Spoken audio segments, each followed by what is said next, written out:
तो पहले तो शुक्रिया कि आप लोग आए।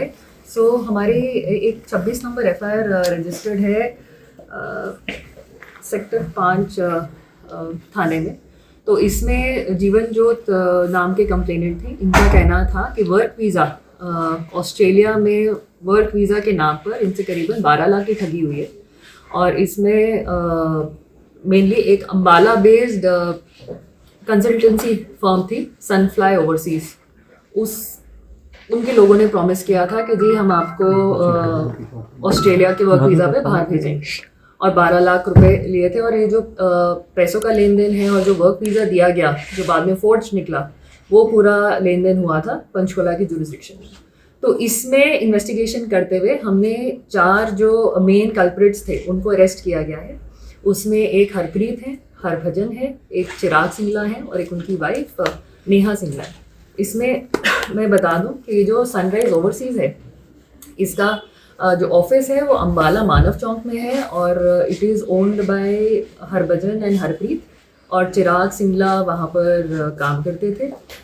मेन इनका कहना है कि जी हमने फर्दर एक और एजेंट के थ्रू ये वर्क वीज़ा प्राथमिक रूप पर हम कहेंगे कि वर्क वीज़ा प्रॉमिस भी नहीं कर सकते क्योंकि इनको जो लाइसेंस था वो सिर्फ एक टूरिस्ट या स्टडी वीज़ा अवेलेबल करवाने का या उसके लिए कंसल्टेंसी ऑफर करने के लिए था। इनके पास वर्क वीज़ा देने की कोई लाइसेंस नहीं थी।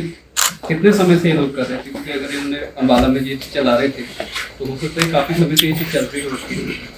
2022 ये लगभग 2022 से ये इनकी फर्म चल रही है और शुरुआत में ये मोस्टली सिर्फ टूरिस्ट वीज़ा या फिर स्टडी वीज़ा पे लोगों को भेजते थे। बट हाल ही में इन्होंने वर्क वीज़ा वाला अपना काम शुरू करा और इसमें इसी के चलते इनके खिलाफ 6 FIRs अम्बाला में भी हुई हैं और एक फरवरी में हमारे पंचकुला में FIR हुई थी। ना पहले जब शिकायतें थी अक्सर देखा जाता है ये लोग क्या करते हैं जब एक बार इनके कोई FIR हो जाए नाम बदल के उसी लाइसेंस पे दोबारा ये काम शुरू कर देते हैं। क्या इन्होंने भी पहले कुछ ऐसा किया था नाम बदल के दोबारा किसी जगह पे शुरू किया? ऐसी कोई जानकारी नहीं है कि पहले भी इस फील्ड में इन्वॉल्व रहे हों। जैसे मैंने कहा कि जब इन्होंने अपनी ये कंपनी खोली अपना ये सेंटर खोला तब प्रॉपर लीगल काम ही कर रहे थे। इन्होंने स्टडी और टूरिस्ट वीज़ा पर ही लोगों को भेजा।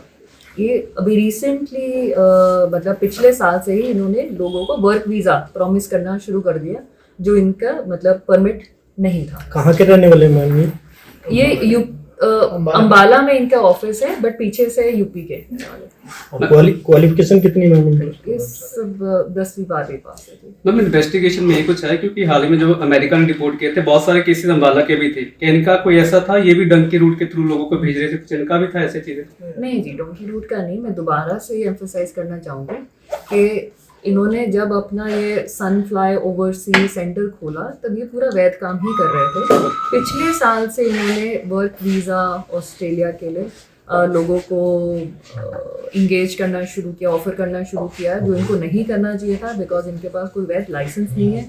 और बाद में इनको भी पता चला कि जो भी हम वीज़ाज दे रहे हैं वो फॉर्ज है। तो इसलिए कोई लूप होल की भी बात आ रही है ऑस्ट्रेलियन?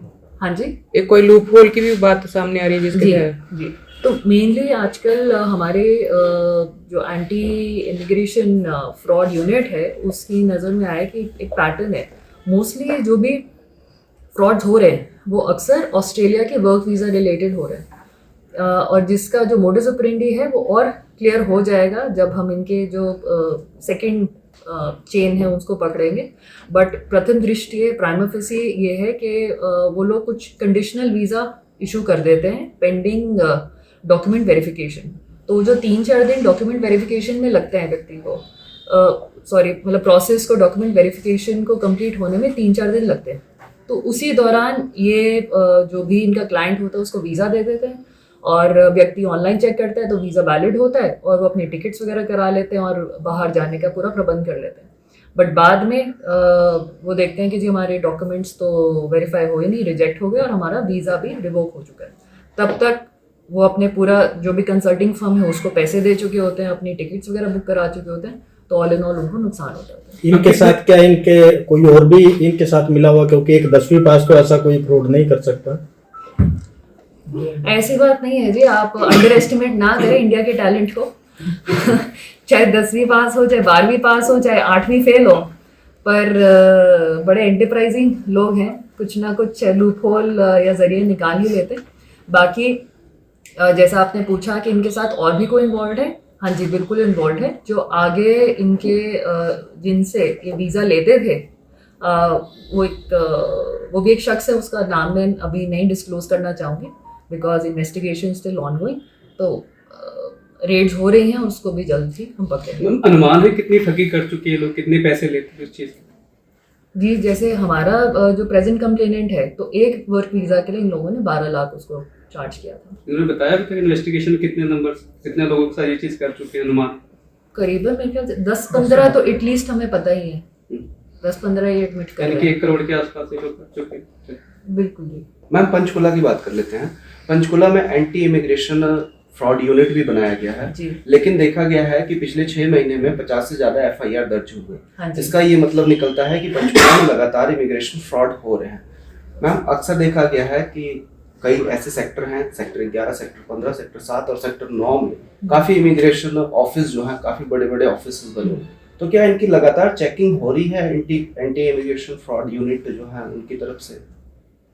जी, उनके time to time licences check हो जाते हैं, बट मैं ये भी आपको बताना चाहूँगी, ये जो आप 50 करीब FIRs का जो जिक्र कर रहे हैं, वैसे आंकड़ों का आई एम नॉट श्योर कि सही में 50 FIRs हो गई हैं इस साल की या नहीं, बट जो इन्वॉल्वमेंट होती है अक्सर इंडिविजुअल्स की होती है, ऐसी इमिग्रेशन फर्म्स की इन्वॉल्वमेंट कम होती है।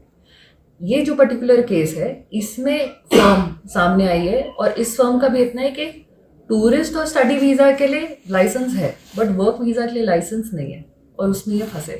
अदरवाइज हमारे जो मेजॉरिटी FIRs होती हैं उसमें देखा जाता है कि कोई फर्म इन्वॉल्व नहीं है, कोई एजेंट बोलता है कि जी मैंने अपने फलाने रिश्तेदार को भेजा है, आप मुझे पैसे दीजिए, मेरे पास बंदा है, मैं आपका वीज़ा करवा दूंगा। तो वो इंडिविजुअल्स के अगेंस्ट है। मोस्टली जो सेंटर्स हैं उनके अगेंस्ट हमें कोई कंप्लेंट आई नहीं। क्या कोई और भी स्टेट से इनका लिंक है? जैसे कि अगर पड़ोसी राज्य की बात की जाए, पंजाब तो देश में दूसरे नंबर पे इमिग्रेशन फ्रॉड में आता है, तो क्या पंजाब से भी कोई लिंक है इनका? बिल्कुल, हमारे जो मेनली जो सोर्स रहते हैं, जो सब एजेंट्स रहते हैं, उनका कहीं ना कहीं हमें लिंक पंजाब का मिलता है मेजॉरिटी के। मैम, आप लोगों से क्या अपील करनी चाहिए ताकि इस तरह के फ्रॉड के अंदर ना फंसे? मैं सभी से यही अपील करूंगी कि देखिए, लालच के चलते या किसी डेस्परेशन के चलते कोई भी डिसीजन लेंगे तो उसमें काफ़ी एक आप बहुत रिस्क उठा रहे हैं आप, क्योंकि अपने बहुत बारी माँ बाप अपनी पूरी जीवन की पूंजी लगा रहे होते हैं बच्चों को बाहर भेजने के लिए। तो मेक श्योर कि आप किसी रजिस्टर्ड फर्म के थ्रू ही जाएं, और यदि आपको कोई शक शुबा हो कि ये रजिस्टर्ड फर्म के पास प्रॉपर परमिट, प्रॉपर लाइसेंस है या नहीं, तो आप पुलिस से भी कंफर्म कर सकते हैं कोई भी ऐसा एप्लीकेशन देने से पहले।